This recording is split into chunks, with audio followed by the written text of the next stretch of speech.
Less food, more enjoyment. Jose, we're rolling. Sorry.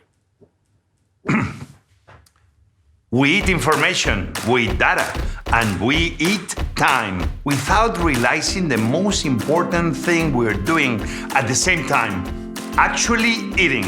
What are you eating? Is it good? Is it healthy? And is it tasty? Less feeding yourself and more enjoying yourself, people. So try to stop and really enjoy the food you are eating. Healthy, varied, distinctive. A small change of mind, as small as an olive, can change everything.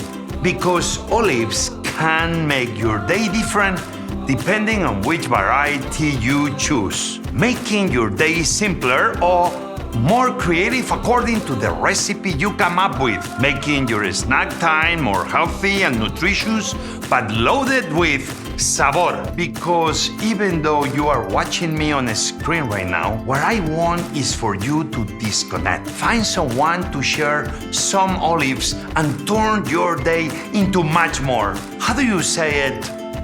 I say an olive day, a tasty message from Europe. Add joy to your day. Have an olive day.